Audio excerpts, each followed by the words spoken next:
শুভ সন্ধ্যা। অশেষ ধন্যবাদ জানাচ্ছি আমার দেখা আলোকিত মানুষ হিসেবে এখানে উপস্থিত আছেন। আমার দেখা আলোকিত মানুষ হিসেবে আছেন মুসলিমউদ্দিন মাতবর। আমি আমার স্যাটেলাইটের মাধ্যমে আমরা সভাপতি হিসেবে আপনাকে পেয়েছি। সাথে আছে আমাদের মহিউদ্দিন ব্যাপারী, সাধারণ সম্পাদক। আমরা পুরান বাজার মাছ বাজার আড়ত সমিতির দুজন আলোকিত ব্যক্তিকে আমরা পেয়েছি। একজন আছে সভাপতি, উনি হচ্ছেন মুসলিম মাতবর সাহেব, আর একজন হচ্ছে সাধারণ সম্পাদক মহিউদ্দিন ব্যাপারী হিসেবে। আমি আমার স্যাটেলাইটের মাধ্যমে ব্রাইট নিউজ 99 অনলাইন চ্যানেল থেকে এবং বিডি হট নিউজ 69 চ্যানেল থেকে আপনাদের দুজনকে স্বাগত জানাচ্ছি। চায়ের ফাঁকে ফাঁকে আমরা টেবিল টক শোতে অ্যাটেন্ড করার জন্য। As like as well.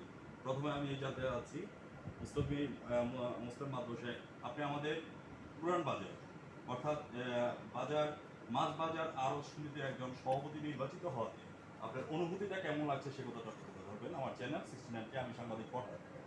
আমি সর্বপ্রথমে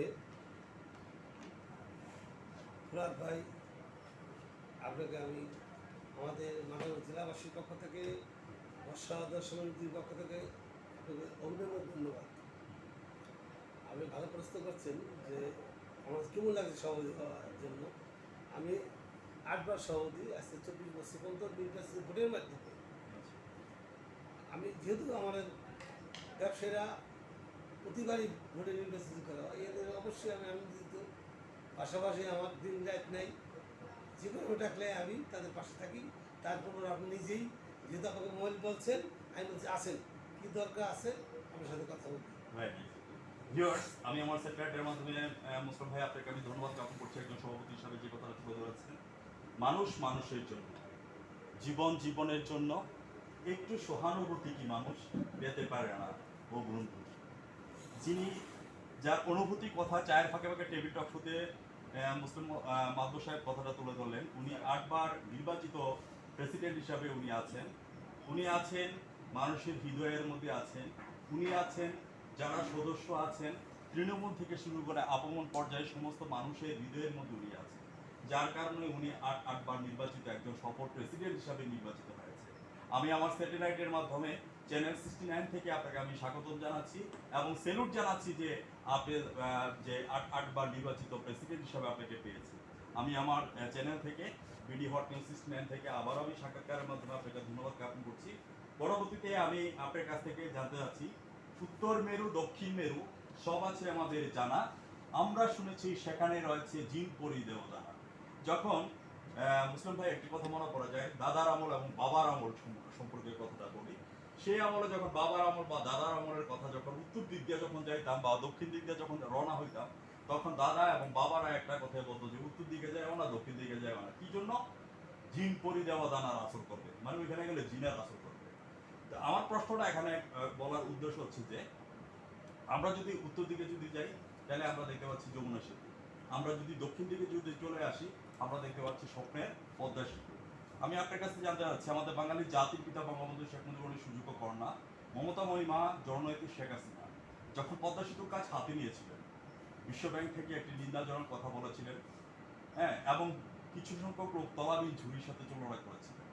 তখন আমাদের মমতাময়ী মা জননেত্রী শেখ হাসিনা একটি কথা বলেছিলেন, বাংলাদেশে আমার সাথে 16 কোটি মা বোন আছে, বাংলাদেশের অর্থনীতি আমি পদ্মা সেতু করবো। অর্থাৎ উনি একটা চ্যালেঞ্জের মোকাবেলা করেছিলেন। আজকে চ্যালেঞ্জের মোকাবেলা করে আজকে আমরা পদ্মা সেতু প্রায় আমরা 81% কাজ অগ্রগতি নিয়ে আসছি। আমরা যখন যোগাযোগ এবং সেতু মন্ত্রী ওবায়দুল কাদের স্যারকে যখন আমরা সাক্ষাৎকার নিয়েছি, এবং আপনাদের এখানে যে আমাদের নৌ পরিবহন মন্ত্রী আছেন, আমাদের দলীয় প্রান্তিক নেতা যিনি শাহজাহান খান, ওনাকে যখন সাক্ষাৎকার নিয়েছি, উনি অলরেডি বলে দিয়েছেন যে অলরেডি আমরা 33 স্পেন অলরেডি ডান।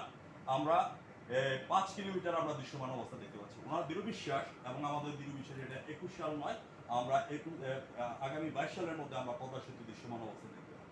তো এই জন্য আমি আপনার কাছে জানতে চাচ্ছি একজন প্রেসিডেন্ট হিসাবে, আজকে যে আমরা পদ্মা সেতুর কাজ হাতে নিয়েছি এবং পদ্মা সেতু যখন চলমান হবে, রানিং হবে, তখন আপনার কাছে অনুভূতিটা কেমন? সুন্দর প্রশ্ন করছেন।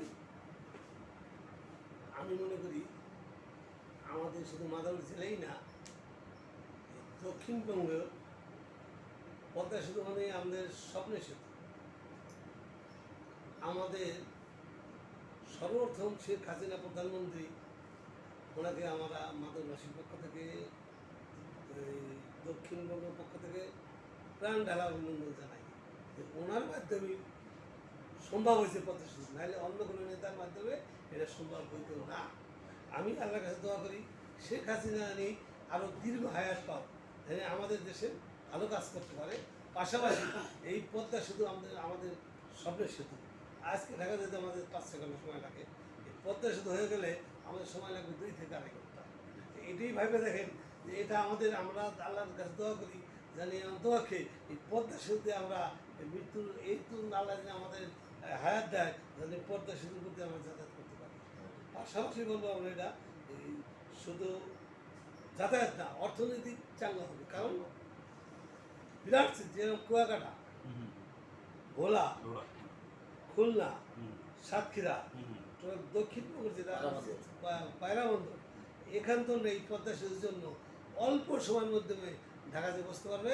ঢাকার তো সেই দক্ষিণবঙ্গ, পায়রা বন্দর, কুয়াকাটা, মাদারপুর বিভিন্ন জায়গায় অল্প টাইমে আসতে হবে। তার বিনিময়ে কী হবে, অর্থনৈতিক আমাদের খুব ভালো হবে। তবে আমরা আবারও শেখ হাসিনাকে পদ্মা সেতু করার জন্য অভিনন্দন, ধন্যবাদ জানাই। ভিউয়ার্স, আমি আমার স্যাটেলাইটের মাধ্যমে একটি কথা বলবো। কে বলেছে মুজিব নাই, মুজিব আছে বাংলায়। এক মুজিব চলে গেছেন, লক্ষ মুজিব আমার সামনে আছেন। প্রেসিডেন্ট হিসাবে উনি ধন্যবাদ জ্ঞাপন করেছেন আমাদের বাঙালি জাতির পিতা বঙ্গবন্ধু শেখ মুজিবুর সুযোগ্য কন্যা মমতাময়ী মা জননেত্রী শেখ হাসিনাকে। উনি প্রাণের অন্তরস্থল থেকে অভিনন্দন জানিয়েছেন। উনি বলতে যাচ্ছেন আমাদের বাঙালি জাতির পিতা বঙ্গবন্ধু শেখ মুজিবুরের সোনার বাংলাদেশ গড়ার ক্ষেত্রে আমাদের মমতাময়ী মা জননেত্রী শেখ হাসিনা যেভাবে নির্ভুলভাবে কাজ করে যাচ্ছেন, উনি যদি আল্লাহ ওনাকে হায়াত দারাজ করুক, হায়াত দারাজ করলে আমাদের যে সামনের যেই আমাদের যে স্বপ্নগুলি আছে সেই স্বপ্নগুলিকে বাস্তবায়িত করতে হবে। একজন সভাপতি হিসাবে, একজন সফল সভাপতি হিসাবে একটি কথা উনি তুলে ধরেছেন যে স্বপ্নের সেতু, আমাদের এই পদ্মা সেতুটা ছিল স্বপ্নের সেতু। আজকে আমরা এই স্বপ্নের সেতুটাকে আমরা বাস্তবে রূপ দিতে যাচ্ছি। উনি বলতে যাচ্ছেন আগামী 22 সালের মধ্যে যখন আমরা পদ্মা সেতু চলমান অবস্থায় দেখতে পাবো, তখন আমরা যেই ঢাকাতে যেতে আমাদের দিনের অর্ধেক সময় চলে যেত, 5 থেকে 6 ঘন্টা, আমরা দিনে 2-3 বার আসতে পারছি। এবং আমরা দক্ষিণবঙ্গ থেকে আমরা বিভিন্ন জায়গাতে আমরা আমাদের ব্যবসা বাণিজ্যের সুফলাদি আসবে এবং আমরা কম সময়ের মধ্যে যেতে পারবো। এখন যদি আমরা চিটগাংয়ের উদ্দেশ্যে যদি রওনা দেই, অ্যাটলিস্ট 1 দিন বা 2 দিন সময় লাগে। এখন যদি আমরা যদি ফুড অথবা ইয়ের দিকে যদি যাই, কুমিল্লার দিকে যদি যাই, তাহলে আমাদের অর্ধদিন সময় লেগে যায়। আমাদের যখন পদ্মা সেতু হয়ে যাবে, প্রেসিডেন্ট হিসাবে মুসলিমউদ্দিন মাদবর সাহেব যে কথাটা বললেন যে আমরা অল্প সময়ের মধ্যে আমরা চলে যেতে পারবো এবং আমাদের ব্যবসায়িক যে দিকটা, সেই দিকটা চাঙ্গা হয়ে যাবে। খুব সুন্দর একটি প্রস্তাবনার মধ্যে চলে আসছেন মুসলিমউদ্দিন মাদবর সাহেব। আপনাকে প্রেসিডেন্ট হিসাবে, একজন প্রেসিডেন্ট হিসাবে যে কথাগুলি বলার দরকার, আপনি 8বার নির্বাচিত সকল প্রেসিডেন্ট হিসাবে আপনাকে আমি ধন্যবাদ জ্ঞাপন করছি। পরক্ষণে আমি টাচ অ্যান্ড পাস হিসেবে আমি ছেড়ে দিচ্ছি এখানে। মহিউদ্দিন ব্যাপারে আছে সাধারণ সম্পাদক।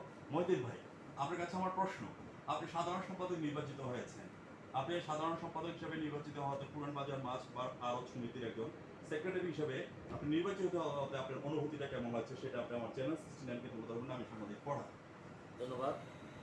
আমি মাঝবাজার আড্ডা সমিতির সেক্রেটারি নির্বাচিত, সদস্যদের ভোটে হওয়ায় আমি খুব আনন্দিত এবং গর্বিত এবং সকল সদস্যকে ধন্যবাদ জানাই এবং আপনার চ্যানেলকেও আন্তরিকভাবে ধন্যবাদ জানাই। ভিউয়ার্স, আমি আমার স্যাটেলাইটের মাধ্যমে মহিউদ্দিন ব্যাপারী হিসেবে আপনাকে আমি ধন্যবাদ জ্ঞাপন করছি। 8বার নির্বাচিত, আমরা সকল প্রেসিডেন্ট পেয়েছি, আমরা সেক্রেটারি পেয়েছি। মহিউদ্দিন ভাই বজ্রকণ্ঠে উনি চ্যানেলকে ধন্যবাদ জ্ঞাপন করেছেন এবং যারা নির্বাচিত করেছেন ওনাকে উনি স্যাটেলাইটের মাধ্যমে ধন্যবাদ জ্ঞাপন করেছেন। পরবর্তীতে আমি চায়ের ফাঁকে ফাঁকে টেবিল টক শোতে আমার দেখা আলোকিত প্রেসিডেন্ট যারা মুসলিমউদ্দিন ভাই, আমি আপনার কাছে চলে যাচ্ছি। যেহেতু মেসার্স মুসলিম ফিশ, হ্যাঁ, আপনি একটা ব্যবসা প্রতিষ্ঠান, যাবতীয় মৎস্য বিক্রেতা ও কমিশন এজেন্ট, সভাপতি মাদারীপুর মৎস্য আড়তদার সমিতি, আমি আপনার কাছ থেকে জানতে চাচ্ছি আপনার এই মুসলিম ফিশ এজেন্টে এবং আপনার এই আড়তের মধ্যে কোন কোন ধরনের মাছগুলি আসছে, কোথায় থেকে আসছে এবং কোথায় কোথায় দিচ্ছেন, সে কথাটা একজন প্রেসিডেন্ট হিসেবে তুলে ধরবেন।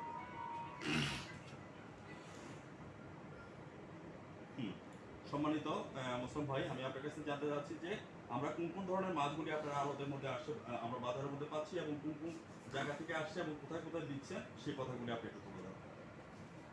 প্রথম বলবো 14 তারিখ থেকে 4 তারিখ পর্যন্ত। 14 তারিখ, 14-10-2019, 2020 এবং আগামী মাসের 4 তারিখ পর্যন্ত 22 দিন ইলিশ মাছ ধরা বন্ধ থাকবে এবং এই 22 দিন আমাদের ইলিশ মাছ নাম নেবে এবং বিরোধী থাকি ইনশাআল্লাহ।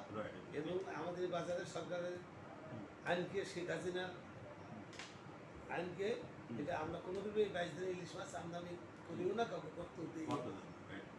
পাশাপাশি এখন আমাদের এখানে মাছ আছে, মহিষেতন আছে, পাঙ্গাস মাছ, হুম, কই মাছ, হুম, সাতক্ষীরাতন আছে, রুই মাছ, কাতল মাছ, হুম, পাবদা মাছ, হুম, শিং মাছ, গোপালগঞ্জ আছে তেলাপিয়া মাছ,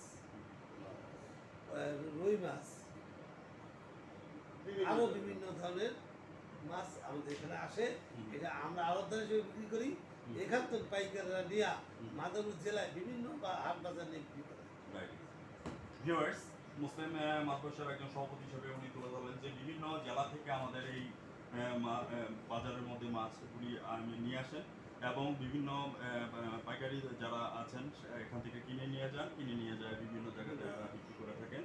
তার মধ্যে আপনার A to Z পর্যন্ত যে মাছের কথা বলেছে, পাঙ্গাস মাছ থেকে শুরু করে আপনার তেলাপিয়া মাছ পর্যন্ত সমস্ত মাছেরই এখানে সরবরাহ করা হয়। আর ইলিশ মাছের কথাটা উনি তুলে ধরেছেন 14 তারিখ থেকে শুরু করে আগামী মাসের 4 তারিখ পর্যন্ত ইলিশ মাছ ধরা বন্ধ থাকবে, কেননা আমাদের বাঙালির জাতির পিতা বঙ্গবন্ধু শেখ মুজিবুর সুযোগ্য কন্যা মমতাময়ী মা জননেত্রী শেখ হাসিনা এবং আইনমন্ত্রী আনিস ইসলাম সাহেব সেটা বলে দিয়েছেন যে ছাকে ছাকে ঝাটকা, ইলিশ মাছকে আটকা। এই কথা নয় যে আমরা মা ইলিশটাকে আমরা বাঁচিয়ে রাখতে হবে, কারণ মা ইলিশ যদি বাঁচিয়ে থাকে তাহলে আমরা মা ইলিশের থেকে আমরা হাজার ইলিশ পেতে পারবো। এই জন্য আমরা সবাই যারা জেলে ভাই আছি এবং যারা মাছ ক্রেতা বিক্রেতা আছি, আমরা অন্তত পক্ষে ইলিশ মাছ থেকে একটু দূরে থাকি এবং আমরা ওইখান থেকে ছাটকা থেকে আমরা একটু দূরে থাকি এবং মা ইলিশকে ধরা থেকে দূরে থাকি এবং আমরা আমরা বাঁচিয়ে রাখি আমাদের ইলিশকে, কেননা ইলিশ হচ্ছে আমাদের জাতীয় মাছ। আমরা একটি কথা বলবো, Bangladesh is an agricultural country, fish and food and agricultural country. Bangladesh is an agricultural country. Fish and food is the most staple our food, and fish is our most staple food. In the meantime, same to this rice. ভাত যেরকম আমাদের প্রধান খাদ্য, ঠিক তদ্রূপভাবে মাছে ভাতে আমরা বাঙালি, আমাদেরকে মাছে ভাতে বাঙালি হিসাবে সারা বাংলাদেশে আমাদেরকে চিনে। That is the big traditional I think and thought the specially the foreign country. আমি আমার বক্তব্যের মাধ্যমে ফরেন কান্ট্রিতে আমি বলবো, যারা আপনারা ইলিশ খাচ্ছেন, আমাদের বাংলাদেশের জাতীয় মাছটাকে আপনারা নিয়ে যাচ্ছেন, খেতে পাচ্ছেন।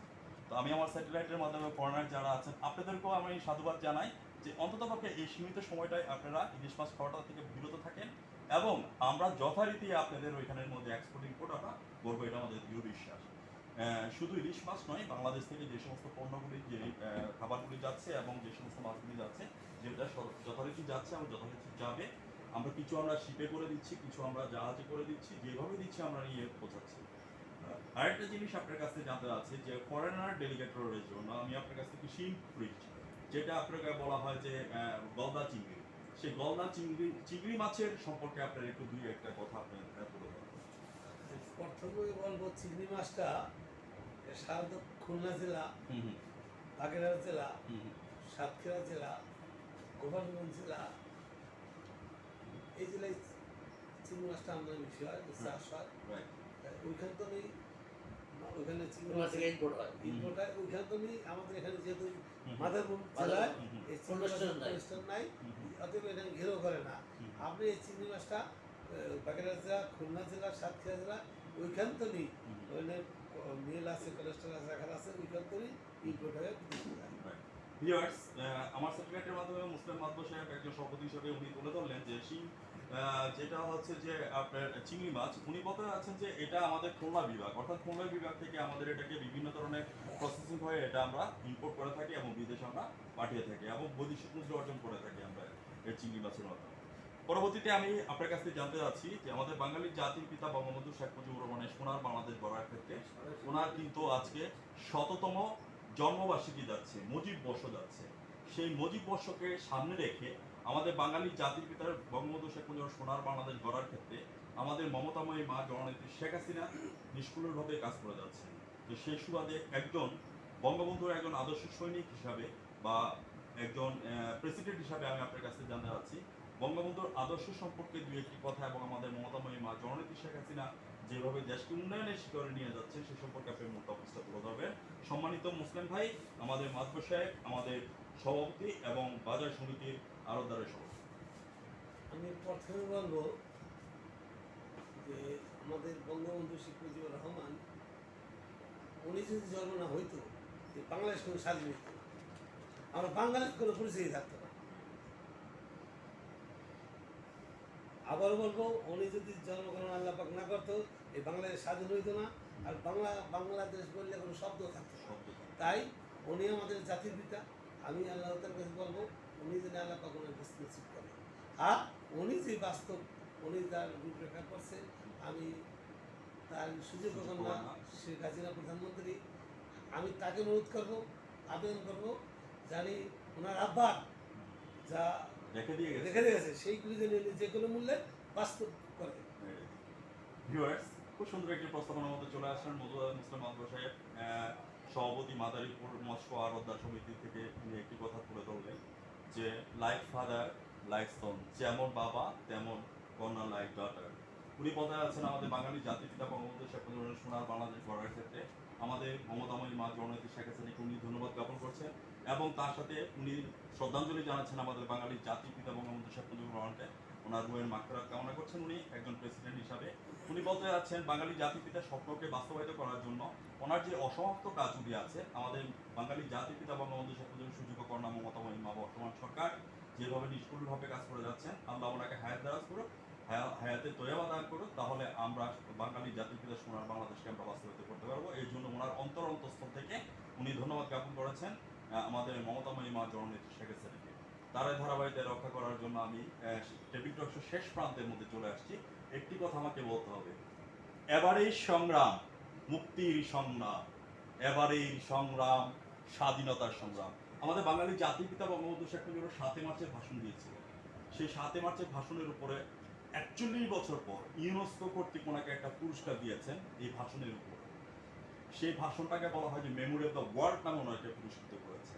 আজকে যে 7 মার্চের ভাষণটা উপরে যে এত বড় একটা পুরস্কার দিয়েছেন, আজকে আমরা 7 মার্চের ভাষণটা শুনলে আমাদের কেমন লাগে, এবং পুরস্কার যে পেয়েছে আজকে আপনি প্রেসিডেন্ট হিসাবে মুসলিম ভাই আপনার কাছে কেমন আছে সে কথা তুলে ধরুন। 7 মার্চের ভাষণ আমার মনে হয় যে 7 মার্চের ভাষণ যখন শুনি তখন আমার মনে হয় শরীরের শরীরের প্রসম্পন্ত শেখ মুজিবুর রহমানের মনে হইতেছে উনি 1000 বছর বাঁচলে আমাদের দেশ সোনার বাংলা ঠিকই সফল হইতো। আজ ওনার ভাষণ শুধু সারা বিশ্বে স্বীকৃতি দেয়। আমরা যতদিন বাঁচতে থাকি ইনশাআল্লাহ ওনার ভাষণকে আমরা অনেক ধন্যবাদ জানাই, এবং ভবিষ্যতে ওনার এই ধারাবাহিকদের শেখ হাসিনা উনি যদি এটারে অব্যাহত রাখে। ভিউয়ার্স, আমি আবারও বলছি, কে বলেছে মুজিব নাই, মুজিব আছে বাংলায়। উনি তর্জন গর্জন ভাবে একটি কথা বলে উঠলেন। 7 মার্চের ভাষণটা ওনার কাছে এমন কিছু লাগলো, কৃষক সমাজ থেকে তৃণমূল পর্যায়ে মানুষ যখন শুনে তখন গর্জিয়ে ওঠে। কেমন গর্জিয়ে ওঠে? বিদ্রোহী কবি কাজী নজরুল ইসলাম তার বিদ্রোহী কবিতার মধ্যে বলেছিলেন, বলবি বল উন্নতম মসি চিহ্নে হারিয়নত শির শিকরি মাদি গোলক দোলক গোলক বেধিয়া খোদার আসন আরস ছেদিয়া উঠিয়াছে চির বিস্ময় আমি বিশ্ববিদা। কে বলেছে মুজিব নাই? মুজিব আছে বাংলায়। এক মুজিব চলে গেছেন, লক্ষ মুজিব আমার সামনে আছে। 7 মার্চের ভাষণ সম্পর্কে জনাব মুসলিউদ্দিন মাতবর সাহেব যে কথাটা বললেন যে এটা একটি ভাষণ নয়, এটা একটি কাব্য, এটা একটি কবিতা, এটা একটা গল্প। এই ভাষণ যতদিন পর্যন্ত আমাদের বাংলার বুকে আছে ততদিন পর্যন্ত আমাদের পদ্মা মেঘনা যমুনা রবে। এবং উনি বলতে যাচ্ছেন যে বিশ্বের বুকে 83 জন president memory of the world নামে পুরস্কৃত পেয়েছেন, কিন্তু আমাদের বাঙালি জাতির পিতা Bangabandhu Sheikh Mujibur Rahman one of them, তাদের মধ্যে একজন, যিনি কিনা একটা অলিখিত ভাষণের উপরে স্বীকৃতি পেয়েছে। এই জন্য উনি জাতিসংঘকে উনি ধন্যবাদ জ্ঞাপন করলেন, এবং তার সাথে 7 মার্চের স্বীকৃতি ইউনেস্কোকে দেওয়ার জন্য উনি ধন্যবাদ জ্ঞাপন করলেন, এবং উনি গর্জিয়ে উঠলেন। এখনো আপমন মানুষ থেকে তৃণমূল মানুষ থেকে শুরু করে কৃষক সমাজ পর্যন্ত যদি 7 মার্চের ভাষণ যদি শুনে তাহলে শরীর গরম হয়ে যায়, মনে হয় যে আবার আপনার যুদ্ধের মধ্যে ঝাঁপিয়ে উঠবে। যেতে নাহি দিব এই সুন্দর ভুবন ছেড়ে, মানবের মাঝে বাঁচিবার চাই, আবার আসিব ফিরে ধানসিঁড়িটির তীরে, এই বাংলায় এই মাদারীপুরে।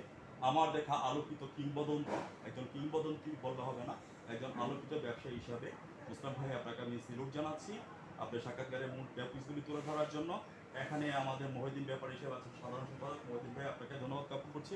আমার যে চ্যানেলের সামনে এবং চ্যানেলের বাইরে যারা আছেন সবাইকে আমি বিদায় রেখা টানে আমি টেবিল টক থেকে বিদায় রেখা টানছি। ভালো থাকেন, সুস্থ থাকেন। ধন্যবাদ মুসলিম ভাই, ধন্যবাদ ব্যাপারী। আমরাও 69 তাই না হুম 69 চ্যানেল ফরাদ ভাই আমাদেরকে সাক্ষাৎকার নেওয়ার জন্য শুধু সাক্ষাৎকারই না আমাদের জাতির পিতা বঙ্গবন্ধু এবং তার সুযোগ্য কন্যা প্রধানমন্ত্রী শেখ হাসিনা এইভাবে না আমাদের কাছে প্রশ্ন করলেন জানতে চাইলেন আমরা সঠিকভাবে যতটুকু পাচ্ছি উত্তর দিচ্ছি এই সময় দেওয়ার জন্য আপনাদেরকে এবং চ্যানেলকে আমরা ধন্যবাদ জানাই ভিউয়ার্স, আজ রাত 11:45 আমাদের অনলাইন সেক্টর থেকে আপনারা সবাই আমাদের টক শোটি দেখে নেন www.brightnews99.com এবং প্রয়োজনে আমাদের টিভি নেটওয়ার্কিং হিসাবে আমাদের ইউটিউব চ্যানেল আছে। আপনারা ইউটিউব চ্যানেল থেকে সাবস্ক্রাইব করে নিতে পারেন ব্রাইট নিউজ 99 এবং ভিডিও হট নিউজ 69 থেকে, এবং আমাদের সঙ্গেই থাকুন, আমাদের পাশেই থাকুন। চায়ের ফাঁকে ফাঁকে টেবিল টক শো থেকে বিদায় ঘটানোর আগে আবারও ধন্যবাদ জ্ঞাপন করছি মুসলিউদ্দিন মাদবর ভাই, আমাদের সভাপতি এবং আমাদের সেক্রেটারি জনাব ব্যাপারী হিসেবে। ভালো থাকেন, সুস্থ থাকেন, ধন্যবাদ আপনাদের।